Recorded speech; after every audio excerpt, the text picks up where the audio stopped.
Kurumjari ahanba maktada ISTB gi chayro khudol Kangleipakki mani thoromsu meng tabiriba viewers koding mapu adongi host name la hoidromna taram noksa bakaloinana kurumjari ngasi ge khoi gi thoromsida ge soina Mocha Athokpam koi taram noksa ge Mocha na ngasi khoi gi tanglaba miku khara kadang kai thokpiraga Kangleipakki mani haina mingthon jariba thoromchara saruk yabi bagidamakta ISTB gi maikei degi ahanba maktada thagar phongdok jari Mocha taseng hargadi Kangleipakki mani haina thau mingthon jariba thoromse aikoina iramdam sida lairiba tongan ba hiram kaya da khut tharaga isana isabu thawuk pijaba samaj kanaba amaso dumak piba dumlaba mani ni haina mingthon ba yaba mioi sing khoina khangatjaraga pungning thawgatjaba tungi punsi da suma khoina thangla pokhong thangse aphabarom da laaga khoi dum punsi chai ka bo kaina badoko maduda sakhina bagi damak dai khoina angamba ISTB na khut thajabani do Mocha gi thoromse mieng tabiri ba viewers khudimang na soidana khangbining legane khoi Mocha kanano aduna Mocha gi maramda isa je mtang sak takpina ba thamjage ai gi ming Mocha Athokpam ai Athokpam ing haiba tattoo studio dogi owners proprietor oigaduni ai gi leifamna singjamai wangma pibya pandit lekai ado ima gi mingna memtombi kawi babagina gope ai hujik yum palaga isa ma leijare cha janu pion no pa fani ai gi ichine naw na ahum ni naw piang ke naw pam ga lei sina ai gi family gi samlappa isa nupi maga inaw no pa angalai ba ko ado isinaw so ahum ne takpiri jina de ahum aduga family se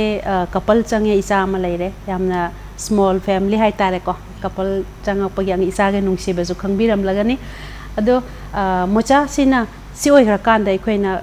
lagliba tattoo gi maram se de khoina wari chana janing ba khangning ba kayam le ado khangning ba mioi kya ge mahut chinjaraga khoina hangjaba wahangsing thamjaraka do punam sigi Mocha na pakhum pibiraga khoi hena loksing lainana ba do pamlamba kya na su milam sida mukhoina mapam sida la akan sida tattoo hakpagi khudong sa ba je hena dum choidana maki Mocha na su pi ba moina su loba adugi tanja do laigani hena khalle adu masi laktringai da Mocha gi family gi ima ba gi ming takpi re ko laifam su takpi re do angang oiringe da Mocha na kamain haurak ke habese ungtang takpiramo ai angang oingai dagi ai gi field jiga related oiba wari khara hai taraga de ai angang oingai dagi lai yekpaji yam pamjare aina hek gyan tarak padagi dum lai yekpagi khwai ahan ba mamang da budi yega ju aina significant oina aina realize tokjarak pa hairaga de ko ahoi aina calendar da yawba lai am khagi ebo Taj Mahal ki photo ne adu yek pasi loraga ai je matam du da ai ye ju sahi kya surage ju khangdi adu hujik ta ningjang ak pane bo calendar du gi makha da 1990 yena thai 1990 ji da ai Taj Mahal ji mana ba ye khre adu ai na pok du 1985 ta pok ta ga ai sahi manga surak pa ji da Taj Mahal ji yek pa je hai re adu tak pa de ai angang ngai da gi lai yek pa gi feel ji da yamna masig inborn quality khara di leira prana khale adu mathakta khoi ki family khoi ki pupu hai tare pupu je u suba je check suba tawrame adu mathang da khoi kaka ju khungum sara me matam du da di matam du khungum sa ba se khoi ki nupi gi khuning wang bi ga u na ga illa sa je ai mai manak ta dum lei ba ko yam pamja ba hai tare adu ga madu je gi lemau ba khoi ki rubber mathiga lehobodo som kaktat ki bege aji jina ise matam du da GI jo na hojiki angangi sanna po myam je matam du ai yam pam aso bo pam ni kadai ri leiga de ye khangda aina akhoi kaka gi manak si de gi rubber gi keno je kaktat laga aina sai GI jo je ko leitho leisin ga pan ba je matam du da internet ka leitriba matam ni ba khoi pai access leitriba matam ni haidare ko angang oi mesu TV daga tholak pa khoi super human samurai kan he man gum cartoon gum yam yeng he bo ko adu dai yeng ak paduna khoina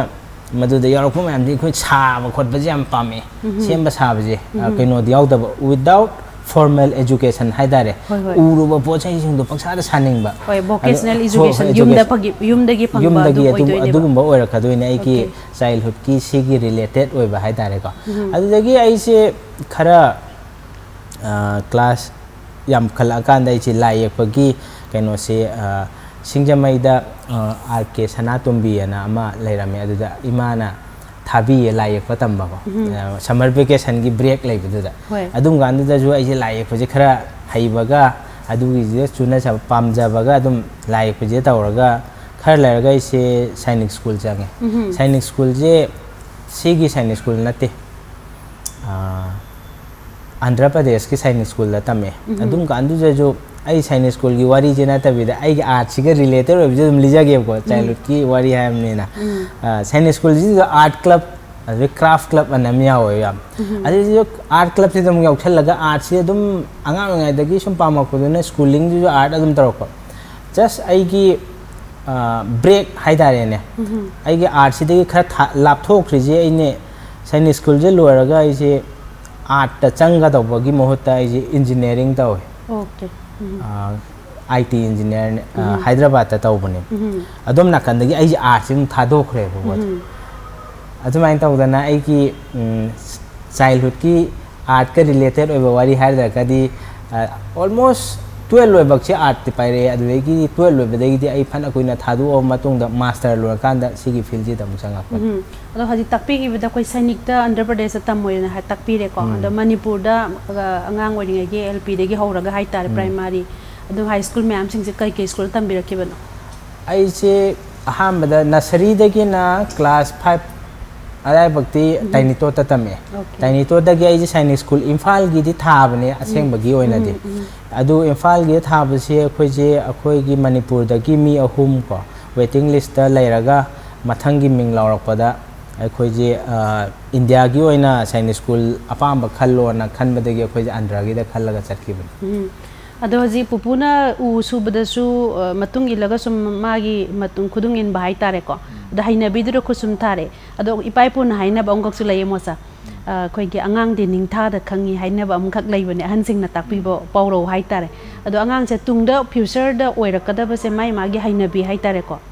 अदो मसे मान खुद थारी पोतोर मादी इसाई कनागो मन इसाई याम हायो अंगांग इसाई तंबा थाजलगदे हयेंग तुंगदा मागी हिंगबगी पुंची लंबिजु दुम ओइगिबा सेंदान लंबिजु दुम ओइगिबा कनागुंबना लायकपदा लायक पामे हायगेदो अदो कई फिल खुदी मसे सानाबदो ओइरो अदो मायना अदो मोसागिदी 12 ता मो कोई इंजीनियरिंग द चखिने ताकपीबा अदो अंगांग ओइदिगे हाइनरको फाइन आर्ट्स ओइरो अदो करिगुंबा खरा सेम साबदा इंटरेस्ट हम लैना तौबसु उरकांदा फैमिली मेंबर्स ना इमा बाबा पुपु बबो खुदी मक्सना दुम पामजब लंबिदा थागे काइनगदी खनगेबदी लैतब्रा फैमिली दगी दे आइचे फुल सपोर्ट ने हाइदे आइना तौरियो फील्ड जे दा ऑब्जेक्शन अमता लैतेबको अदो आइना आइजु अंगांग होइरेबा 10 12 जे आइजे करियर चूज तौबम जे खंगदेबको जनरल अखोइगी हुजिकी ओइना कॉमन पब्लिक कंसेप्शन दा 12 लोरगा दि इंजीनियर तमु डॉक्टर तमु आर्किटेक्ट तमु अदोम दा आई हुजिक पुदी आई मदुदगी हेक 12 लोइबगा आइजे आर्किटेक्ट कुंबो ओरगजु को अदोम दा चलम दारगा दि आइजे आयोरमगद्रा हाइबगी चानाबदो अदुबुदु अदु ओइरगसु आई हुजिक आइना पामजब फील्ड बुदी लागा तौरिनिना को हुजिक हुजिक ते एडवांटेज अमो ओमना आई कैसु रिग्रेट पुदी चादे एक्सपीरियंस लाइफ एक्सपीरियंस ने नंबदी खंजयबको अदु कैनोदगी युमगी और फैमिली साइड दगी दि आइगोंदा ऑब्जेक्शन दि लेते आइना पामजब आइना हाइबदो दुम थाबीबा 12 लोरगा इंजीनियरिंग तौबसिजु आइना मैम तौनायने इंजीनियरिंग जे तौरिनेबको अदु लोरगा मु आइसे जर्मनी दम चटलेबा मास्टर तौबा master in electronic media okay अदुदगी कनो तौरे अदु तौदौना सुम मनुंगददी खर रियलाइज दि हौरा आबाइजे करियर सेममदाइगी मतमजे आइदि थबक की interview खोटपदि अमता चतेबा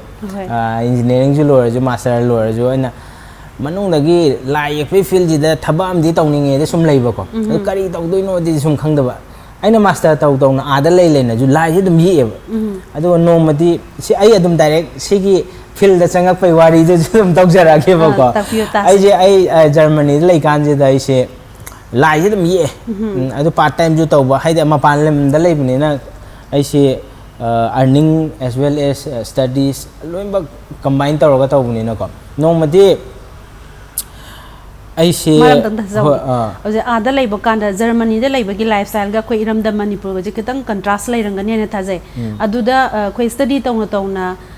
earning gi zona takpiri je yum da gi tharak pu na kona da ba gi tawri ran tra ga lai pa da karam makhan gi ega khoi asuna kan da di lai je portrait phaja ba ye ega yon ba da su paisa jam chauna phang na ba gi khoi na dum ta jai adu gi field da kamai toy khajik tang marak that khre ko dum tan takpiram ai na ada lai na lai pa hai je ai di professional oina sangjan ri bane just a part time timely earning hai da re ne khara matam khara do yana ba ai gi pocket money khara do survival kano do phangna bagi da mak tawgi bane na professional oina di changdi adu sigi field aina tattoo gi field da changak pagi timing do ko ai se ai huje ki wife se aina Germany da lai na je magi saktam je tattoo oina hakian chatle adu chatpa matam ji da aina moi studio ji da changaga ai smain tawda na photo ga je ule si hakke kyam loga da gen 500 euros logani hai ba ai de ai nang hande part time da aina tha ma gi phangba kaino do ma na portrait am yek pada loge harak phasi da kaino ne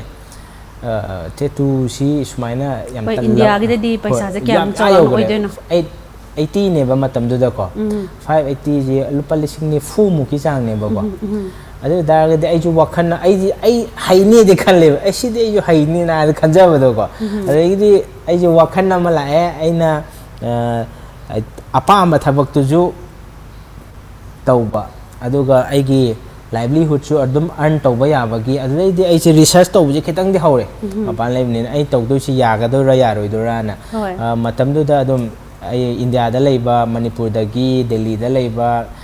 mayam se contact toroga hang ba hore ai gi tattoo gi field ji bu kamai to ge dum sibu career oina thabak oina dum pai tha ba ya bra ai kaim khangdri bne ba matam du master taw ko na master taw hai ji lek tam loi shala abane ba hoi adegi moina ya bane si ni adu ai handak chahi karam lei ga haire ko nupam lei ba romen na keno de Chandigarh Delhi side da adum up down toroga ma chi tattoo artist oina lei ba ko mana phajana ingon explain do bi re si odar di nong tattoo artist da lai ko ju hai bane na nang si field de chang ba kana ga ne na mana guide che kha to bi re initially ko adoi tholak paga ai se ain tawrami ba 12 degi na ngasai gi engineering tawre aduga engineering lor matong da master in electronic business so tawre na adu ki tawbasi aingon da ichan chana da ba pot am oi ba ko adu aina pamjaba na creative oi ba artistic oi ba pot che pambani na India da thola ga ai si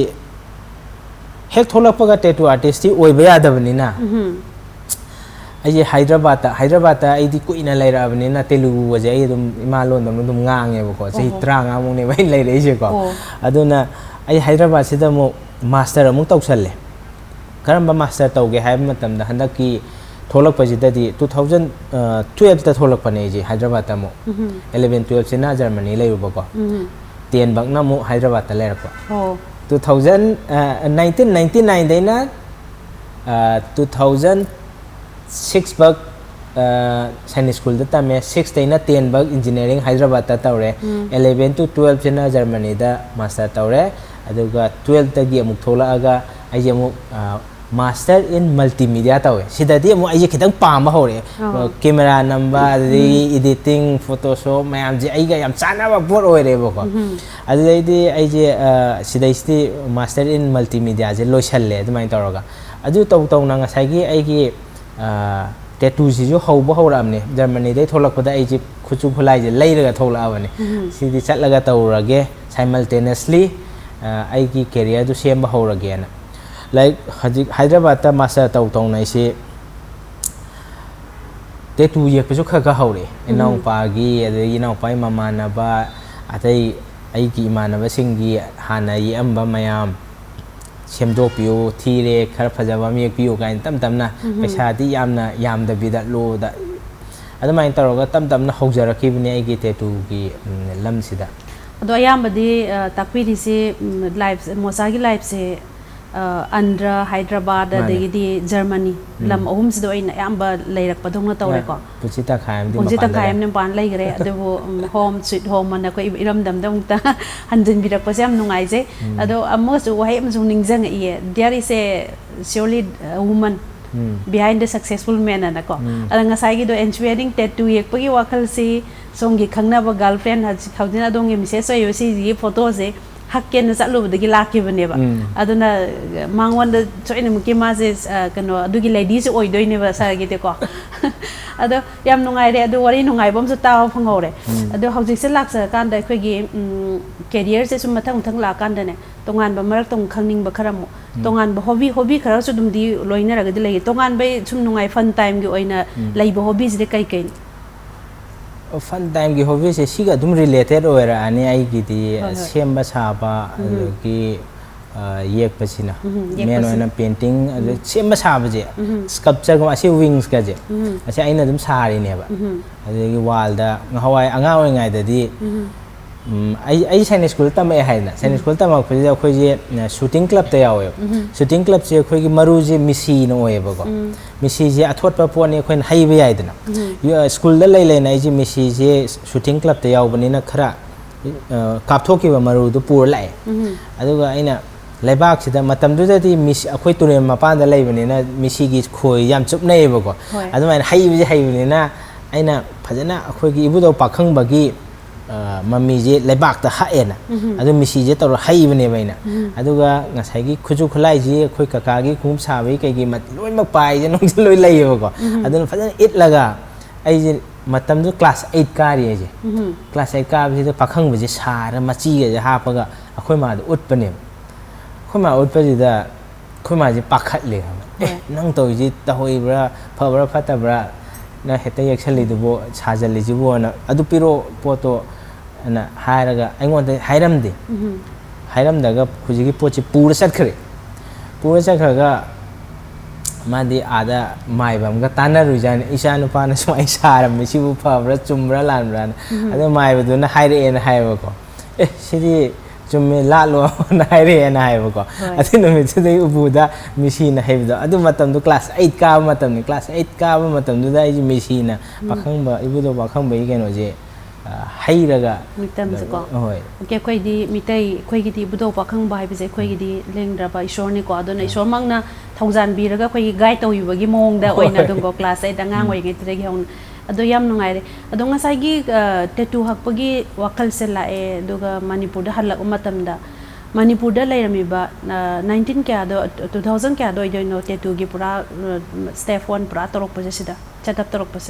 sida lak pa se ai 2015 da la e ba okay 1999 da gi thokib duna 2015 da aham ba lak pa sida di ai se tattoo hakpani haibana kanam ta khangde 2015 da de khangdabnena ai ki client lakpasu watle mi ju lakte aduna mi laktragadi ai ju earning do ngamdabnena ai atop aina tamjaraiba mayam ahiba do tawrame ko phalang da lai ek pachalame lohong bai video ka pachalame adegi amu video ka phadu edit tawba photo adegi xerox makhada aigi DTP work center amju laiba ko aduda makhada khoi gi mai gi recharge tawba khotpa do sum hingbagi kenoji da yaradamni na ko adagi simultaneously tawna tattoo ji ju sum yekpa Facebook ta gai ta sum thagalak pa je mi na sum ju khangnarak pa hoba aduga ai somna kanda luhong khongdong bagi video ko makapa si aingonda hena warak poiba tattoo jina hena aingonda khudong charak po helak pagi ai city yarani haibagi timing du ta aina pura somna kanda kawadaga hongdoraga studio je setup taroga tattoo da direct under rakcha ado tattoo hakpagi matang se mulak sage khoi khangning ba hai tare ko ai gi manipur da sigi trend je kitang gi society ga tuition da badongna ham ba di torome adu pu hajikti matam gi isel da ohong ba me am la e generation kya mo hong ai ko wakhalon che lak pa degi aduga na cell phone da social media da na thagal laga chu mochana chu tak pigri madu dei client lak pa hawena aduga angang sing na gi action question ba taw ba se kana go family khar da han sing na di pamna da ba du mai toy ko sungum bagi matang da client lakpa ngasai masing am le am me habdagi masing yam na lakpa gi journey se si bok ki matang jo wari khita libiu ne habdi samaj da family na family du ko mayong na gadori ba client hai tare songge na client oi doi ni ko moi dus problem adum thok bodi yawm doi ne ba adu du kamai na face tong na raga to la ke ba je si matang kra thapi problem hai na di haijar roge as akhoi ki ahong ba ama lak ba si exception je khatang wa le ba society je da ba asi gi je absorb to ba je aham ba da hana yekna rami ba akhoi na angang oi ngai da tattoo ji yi pau tai ba akhoi ju matam du da tawdraga su akhoi gi battery mathi na yi en hai ba ko battery nga hwai ki akhoi gi everyday battery na suk chaw bam lai ram ba ne hangdong achong wi hau ba ma ko adu da thugai raga manung si da mathi amu bam yaw ba adu do sugai raga moi na youtube na very unhygienic way of tattooing hai da re ne ko adu main taraga sum hangnaram ba adu gum bajuna akhoi ki ani sapu sa ba kangu gai na ju yam tawnaram ba matu gi matung da mo tattoo hakpa mi gai si army na fai gai na train amung jung la ame aduna ba gai je loi ko thok ba gi train nam jung la ame akhoi angang oi gai gi wari ni ko adu gi adu mai na phata ba adu gi ngauchan na ba mayam sina han na sigi mang thagra banina hojik phajana akhoi gi yetum akhoi gi packet loi lai ne akhoi gi hida kap na syringe ki type ta expiry date ka tharaga ko moi seal pack ta loi lakja bane ba ko sigi poche tawdringai da dom nakan gi feel ji da hana loina ngasai gi fatta ba pot mi gai do na hana pairama banina hojik su misconcept ama leba ko moi adu tor di lena tina pangla kadra haiba ki kaino even today tattoo ye di nong blood donate to ba ya de ka hairi ba ko adu kai gi maram no ha gand compulsory oi taraga di mangon da gi natraga di huji gi o negative ama ma ji blood ni piga dawni adu ma gi yam nangna ba ima baba ma da blood dakat oi re haidar ga di pi da ya da dar ga di piga dori kan tok de ba adu moina haire sina nang tattoo ye ura di laina pa am gani aduna i pi ba ya roi haire ne ba adu test on kan da he is clear oi dar ga di kan tok de ba poto moi ki misconcept am lebi fear am lebi society ji da ko tattoo excel ro ji adu toro mani laina pa mani ngausan na mani drugs season na mani haiba gi misconcept si lairam bajina hojikta akhoi da awon ba ma phajana tawjara ju ko hanagi even akhoi bakta akhoi bak khangawe ba ngasai gi army na fai haiba gi keno je tattoo hakpa je army na fai haiba gi even foreign da di army officer ga loi tattoo hai ni kaino even doctor ga ji loi hai ne ba ko if done properly with a professional tattoo artist phajana ko okay masai mochana takpi gi bida unhygienic oi ban ka yaw gi ba ado eta di am hygienic oi na khoina kamaina mocha gi studio ji da lak pa client ko di mangse kalmaina treat tawge ha ba do adu matang ka tang ai haijage even hujik tattoo haiba industry ne ba tattoo je ko okay world gi oina billions 50 billions turnover the lay world gi oina sigi potsi America rom chawkhatpa lamdana hena season na banina moirom dana revenue ji hele moirom dadi tattoo hakke haidar ka di heta hakchan baya de ai gi satra ma satri ama recently ma je US da mayum pan gi ba ko engon dei tamba loira matung da adu ma si ada hau bage haurage hai matam jita mana mo moi gi certification mayam am changi verify tawba mayam ama nang ji kyam haire nang ji sigi maram ji da ngasai gi hygienic haibado hygienic haibagi si blood borne diseases haibagi certification ama thaiba akhoi India da thabam leite ba but still akhoi like paraga khangdu eba hujik akhoi na hak tori ba pochi yetum season ra ka duini i khatang thoka duini yetum hygiene unsa da thin bani na i khara di thoka duini aduna blood dagi launa ba ya ba laina tina mayam sidi kamain lok thoka da gi haiba ji gi subject ama ja tattoo hakpa hodringai da artist ama oidringai da blood borne diseases ki maram da certification ama mun loina paeba adu ai hojiki satri to pai reba aina takra matungda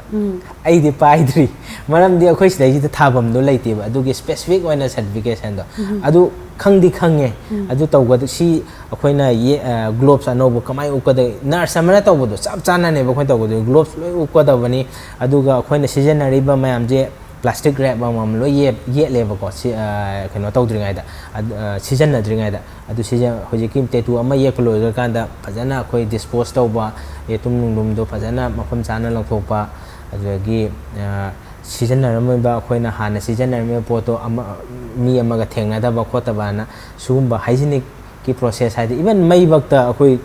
keno na cherang akhoi ki foil leidana ko plastic wrap aduna yesallaga phajana yam nana tawba ma darka tai sumaina phajana tawbitar ga di client amana lakpa matam da ju moi gi do di phajana tawbuni haibagi confidence tu ga loina na mouth of word ta gi akhoi da hena client lakpa gi khudong sa ba su leiri ne ba pocha adu akhoi na tattoo hakpa matam jida na client khuding mak se sidai jida moi kana food habit adu gi jumna sum kaigumba ma treat ama health ki ba treat ama chalu kanda madu kaino mana bagi oirasu ko hida makap kanda haido kudak ta chasan be ya de habina sing ba lei ba khara yawi dana ko adumai to duna adum ba client tattoo hak pa kan ngasai gi blood donate to bagi matang musu pan bi gi adu blood donate si to ba sung ya de habin ta ba tattoo ho ba mi mana tha khara di gap lai ga da bani hai ba ma aina thengna je adu tha khara gi gap lai ga da bani hai du bugumna tattoo ho ba mi na chinjak ta di ngak thok ngak sin ka gi lai dana ko cha ba ya de ba food habit ta di restriction je lai bra lai ta bra tattoo hauraga chaba yai ya de habadi kesulate adu diskin adudi la iba client khudimak sina makoina pamba tattoo je makal design da khoina sum lambi da langang da dum chatpa dum myam thengai dana tattoo ha ko mi sing je yam phasana tarok pa so yaw yam chawng to je kumna yam hai sing skillfully it yelak pa so yam yawri adu sing de makoi si ka hetare moida sidhan bagum ba kai do ba na bra masa da dum gi process kara haitare ko adu sing khar so sum takpiu ne akhoi tattoo hakpa matam da sidahan bagi pot se tawde adu tangai phadraga de yam nagan ba jaga akhoi gi saru wa taina bagumba yam thot pa jaga gumba da moina akhoi gi local anesthesia jailoken gumba kitang kapiyo haidar ga di aingonda ani ohum la kumba di thokre yam ki na lakcha ba haidare ahan ba goi ba go adu aina no adu di nurse am ga loina ro ha ga nurse am pura lakpa jaw jailoken je kitang akhoi gi skin da ka ba jailoken je ko 5% gumba je ka pa ga hakki ba ju yawe anambana di 99% di akhoi adum bearable pain haidare ngak naramaga sum haglak padugi matungina nam oisalak pa haidare skin je ko aduga dum khang bangam bagi chang ama dum haknai tattoo je okay ado je mosagi studio je am chong na su uzadi ko ado phajana thabok sima to matamda isagi koi worker haitare ko kaya muka dipun na work to biri gi aigi huji ki oina di aigi hek makhada aigi Athokpam studio da tambal waraba aigi co-worker oina taibang maitei ana malai aduga ani amana satrani moidi huji tambal loi pudi loire aduju saimal internship ki type ta akhoina tawbaji sum yengba adu moigi mamanamba gumba sum laaga aina under my observation haidare ne dumaina ye aga mabaini amaga men akhoi co-worker direct oina aigi makhada magi tolo piraga lei amakhakti ado sigi tattoo gi trend se am chanara ibnina kanu changing situation ko akhoi gi society se am change tawra hai batai ado chakolak pagi matuna generation sin da hongba step ka ama akhoi nupi da jo hai ado gi ke bada surgery da ko isagi aseng ba sakse tarak taw bog yauri ko loi sem doki dan ado hajik matam nupi da makta da hai ga ju phajada ba nupi leitre hajikan anauba angang nupi macha sing ji bai jari ba ko ado adumain tawdana tattoo haktaba mi khara mukade ga su khangde nu bam sa yam ba yam hangna re hoje kan je adugi marak sida kwai degi yamna meaningful oiba tattoo client ga hakkiba kari haidi ming hairo lairong hairo aduna tabla khara meaningful oina hakkiba kari le meaningful oina hakki bese anamba khara puning nungsiba haragati moigi mama baba lege da bagi photo direct hakpa ma leire sigumba sidi mo makhal yame aina sum tattoo hakpada example khara ai haijarake khara funny oibasu yawi khara nungaitaba thamoi sokna nungaitaba aduga loira kandadi wakhal yangna satkiba wari liraga haidi tattoo yekpa haiji matabu minute manga da loiba nateba pung ahum mari phaminnaga doineba tattoo aduda dum wari khara di dum sanabada wari moigi personal oiba wari liramba asmain tawbagi ni ai tattoo ye ise kaina adugumba wari nusiba khara lei ai lijarake ahambada aina yam maru oiba sigi potse khoigi society jaju thoaningdaba haidare ko sumagi wari amma khagyawgi khitangdi senior ne akhoidagi de nupi ne aina dum iche kaujei ko magi se ma hana keno magi ex husband haidare ko ex husband si kitang akoi domestic violence oina khara mangwanda tathi ta waina topi ba haidare mai makhut si da da am dar la eba si dak si khumjange natragadi ma adugi event do dum ningjanga leirani haibagi khudingi ma kappe haibago kari gi dak no ha ganda ma si domestic violence da magi nupa duna churup na namak pane hai aduda maji adum nungai tra leire hujipudi ma nungai na leire ko atopa ama cannot married life torga macha musu leidana adugi incident du hujik newly married oiraga su atopa ama leiraga su hujiki dak to sum ta leiramina man au khudingi hanagi incident du sum remind daw leibodo oi mana ningjing ningjing maji pura kauthoninga bane adu dak to masum ta hobani na ingonda kano tawe sije mocha da khumjallo ai yam nungai train haebo ko adai di aina phare aina uche fajaba me ye aduga ngasi takiti nangi wakhanje freedom oina paijaro sineba ko adai uche tu ju yam phajana taagi ba haidare ko adai ma loira kan da ngasai mami do khumjan ga tattoo han ba ma uche phajaba ma yam freely oina magi keno duga chanana haidare ne ko man freedom oiningi do hanagi previous thought to dagi ko adugum am ye khibdagi ma ji noaina chakhibagi adugumba incident ama leire amana kitang funny chu oi ado akhoi gi medical term da body modification haigadra ama la client ama la ko ji da mana ai khuchi yengo sineba ma ya accident ama thokpada mai khutchi maton je khar tat khibjani hoi khuning thauji budi yaroga khuyai je pulap sumaina tat sai gi khujin jemta yawdab ji yengbada hey na da nuai ta ba polama thokpa man aduti kamai tawni hai kha mana pujarak pa idea ni ko dujo khujin namta yekpi sine khambra mai tat khibda si khujin ji yawdre ba sai de hawre ba ko adu khujin namta yekpi sine ba ko maton ji da ko ain khujin ji mana ba ye ko ago ga thara ga ko adu ye ga da as nga han de khujin yawram da je khujin yawre sine si di doctor na ngam da ba bo ni sine ba mana adu ai da ga no adu aina thagat pa Instagram da thagat kan da ko mai han ji ju no haidi keno tawraga ju ko medical modification oidaraga ju nokning ba harao mo keno ma yawgi do ko adumai tawba heno si yawe aduga akhoi gi medical term da haidaraga di akhoi gi vitiligo na skin da angauba olakpa do moi gumba se ingonda yam toina hange ingonda si skin color amdang sangjan biyo na even doctor the skin the moigi guli ji am kalle haiba khara amadi guli na pharaga ju kidney de am soe haiba adu ngamakta ba timing la ga da moina si tattoo skin color yaksel roga hairak pa ju yawe doctor na dai haire ba adu moina lakpa matam jida ai jo adugumagi yek pa ju khitang skeptical oi maram de aina mamang da khara yekhre ba yekhraga machu ji ta ba ngamda skin gi color je khoina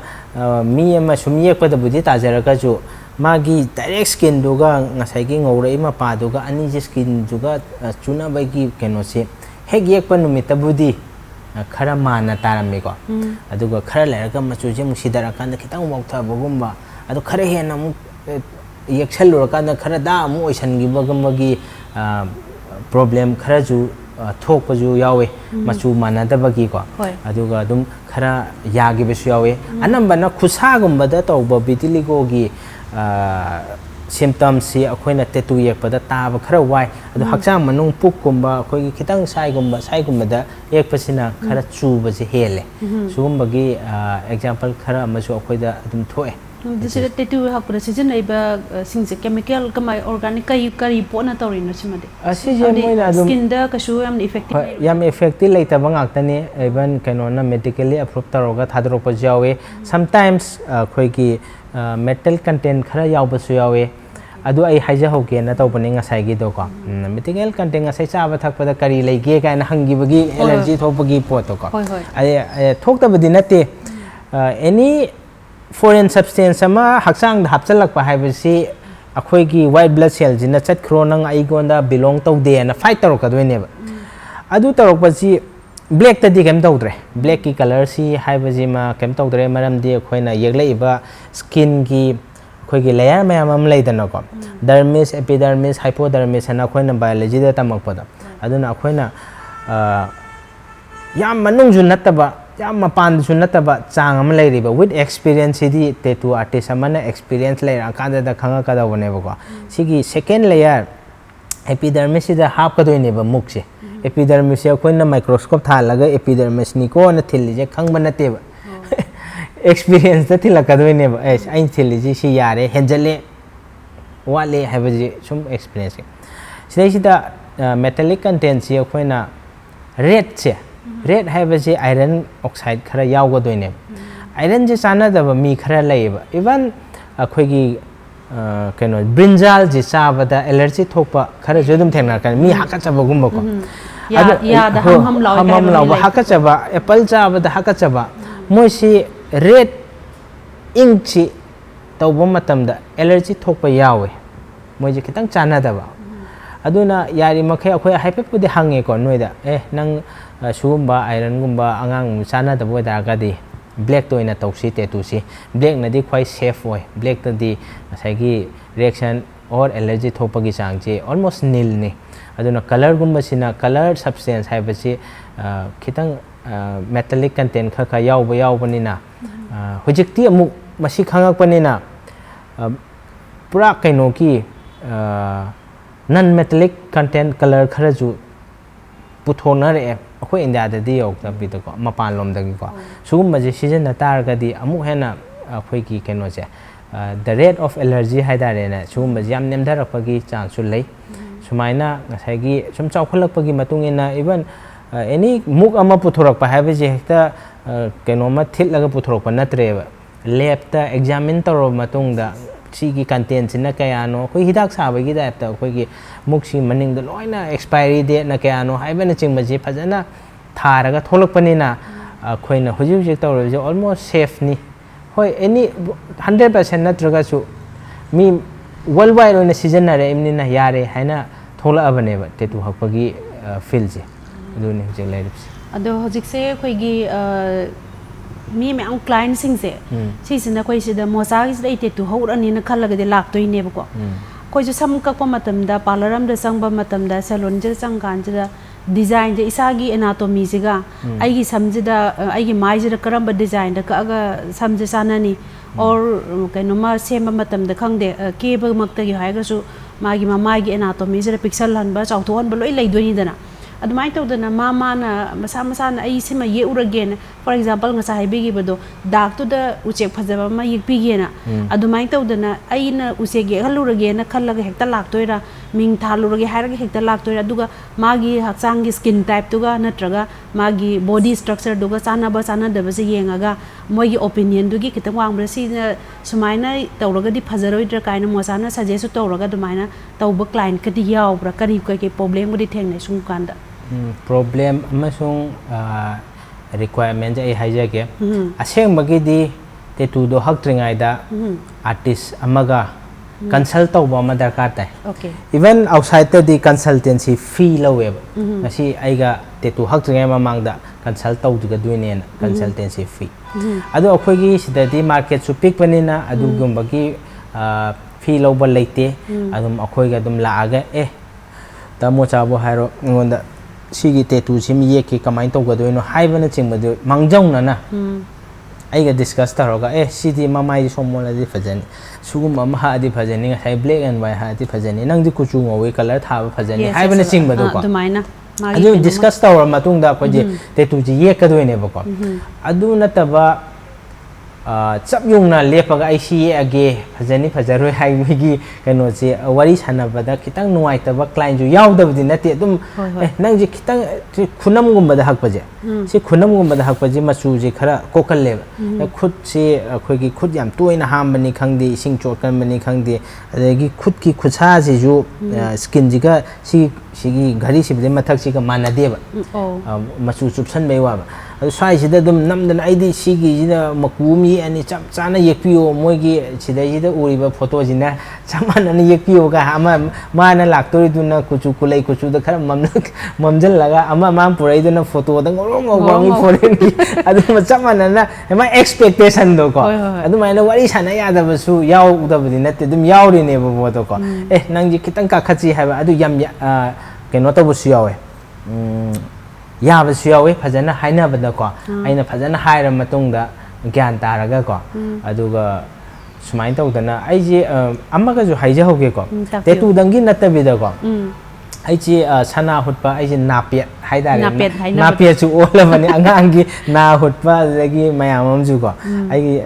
feel jida dum mari leina banina hoi aina hutpa je akhoi gi kano do glucose ka kam na cannula do adu na tawga hut leba sana hut paje aduga process ama julai gan na hut piena direct sana do gan da hapchal ga thet ka piena ma julai ba ko sigi ani gi khena basi ngasi ISTB gi khudang ji dai tak cha ho lage ba ko hadi aingo da yamna kano je haininga ga platform do ingonda yam broad oina phang da bai dare ko tanja se dong gi nik ta lobi yo ya ba hojiki cannula hai je number 20G adegi 18G 16G na sum chawkhala ka doine ba ko angangi sana hotpa masaji 20G no hutle ba ko yetum na hutlaga di skin damage yam de ba mam de thang athauba amaga thang thauda ba amaga na lelakpa matam da haksang da sokpa matam da athawbuduna lelagadi skin damage yam oidoini yam pana chaki doini thawdaba thangjau maya yaudaba amna tawga bar ong tat ka doini adumain tawdana nga saigi ganna kapa na hairina ko ganna capacity ganduda sana do hapchala ka doini sana ga nga saigi cannula gi yetum duga kanana thawbuni yetum na thawga doini sana do na kapa matam jida skin ja phat long tat le thu di am thu ba ko bat long na adu thu ba sida adu gi sana adu phawdong na bo yopi gum bane yopi na thin ba ga yetum na thin ba ga kana nan yopi thin ba dun na ba hen ga doine ba ko mo phone to chawra bani na ai thela ga du yam pik ba cannula akhoi gi hidak ka kamna ba machin yam thau ba akhoi gi package te la ka doini ko du jo adu na thilaga maning do plastic ni na kakthak ka maning do sana do lengjan be ga sakam sato ga loire ba pochi ko adu jam thuwa process ni akoi experience le jaram ni na ko mi khara mana hangak pa yawe client tamuja ai sanam to hutke hai law ya ni hulle ja nui du ka ganna ka prana tre yetum la ai ni yetum ne hai yetum na hulle di ki ji ne kham gandi ki dara gandi am thu dai ni ki roi sine moi misconcept to afa baduna phatre na khalle hena kire aduga nga sai ganduna phatri ne ba sing bagi hairaga di aduduna phare en khale aduda hapaka du ju sana du moina pirak pa sana du natra gadi ka bya roi du ne plastic sana ka bya ponte ba mani plastic ka ka ba di phau roi du ne ba ai gi du di plastic aji reaction thokte dana ahan ba hutpa gi di plastic sina khoi base ne ba ko adu cannula dana phajana hutpi raga cannula ma sen de kapthalaga manang do hoba do aduda nga sai gi plastic sana ma thal injang ga loire adu ne hena phabani aduda aina ngasi tanja ji lawraga ganna kapu budi nga sai gi cannula gi yetumna taraga hutpachina nada infection thoktabe heli skin damage oidabe heli phabe heli nada heli loi phabe heli ba photo ada thoram se yengi ba khoi gi viewers sing ge mark ta soidana tattoo hakning ba de nada hutning ba mayam yom doini aduna tanja sida hairiba se khoi dumak yarani ko aduga haibadi maduna kidana ba masa amri soidana oirani ba ko ado hauziki challenging aspect haitare ko dum lakwa sing chida tongan ba watching ju saye su pibi ri ha do khwai digi challenging oi ba moment sing ka gumba lakpa targa di kamai moi do overcome to challenging moment hai targa di akhoi ga moi ga hek chana da ba hai tare mana pami tu ga aina pirak ka doi ga man accept hai di akhoi ne ye ka doi ba pot si ma gi di ma punsi gi oi ga doi ni adu mana pami ba du phangdraga di akhoi na piri ba du akhoi na phajani hai ga su man accept to roi doi ne ba pot okay adu ba kan da kitang nungai ta ba yaw ne ba ado hauji Mocha na ne ngasai gi sum wari sum sana pad aina hang ba da se tharo bra na khan ba khangning bam su yauri training je masi kayam chang na to birak pana training si ai ki di ngasai aina wari da juli je gre ko ai ki training si angang oi ngai da gi ai ji lai yak la bani ai lai yak pa gi feel ne ba si gi pochi de si training adum oi ga doi ni just a transition hai da transition yam thune adapt to gi bani ai dum yek la bani na photo ado matam je khoi loisalak ka dore do tang leba mi kum ne do wari sana ba so yam nungai Mocha ko ado loisalak pa sa hai tare ko ai khoi gi new trend onya la ine te tu hak pai ba se ado sai da message oina khoi gi public da hai tare ko na oi sahi khenab leite na oi gera a loi gera te tu hak ning ba mi oi khuding da hai tare Mocha na masigi message ang katang pibiu hai tare ga de kari thambi gan tattoo lovers hai dare ko tattoo lovers mayam da aina pijaning ba suggestion hai dar ga di tattoo si permanent oi ga dori bani even kano da si bada pu ba ya walan hai di tattoo khaktani wa hainari ba ko aduna masi haktringai mamang da akhoi na phajana research to bi ba aina hakadu ba tattoo ji kari tattoo no ai ji hayawai hanurabak ai si adum satisfy oi jaradra natakana regret charakadra aina haktori be si kana da hakadori bano ahibra haitabra kaino hekta imanaba ma tattoo yi man hekta hakpira gela on hakchan da ba ko aina hakadoi si yamna kai athra leina amadi mane yam pamjana hanninge be tattoo ji adu daraga di magi whole life to dum channel ga lege do ni tattoo hakiba mi amta magi tattoo do kawra roi da bune dum adugi moment do hayang forever ma ningsing ga lege do ni ba do na the last breath ko aroi matam ba odum ningsing da lege do ni na khallaga fazana meaningful oi bo hen bio hai bane ko okay am nungai jare ado kai matam chu loisalak le ado ngasi gi thorum si yengbiri ba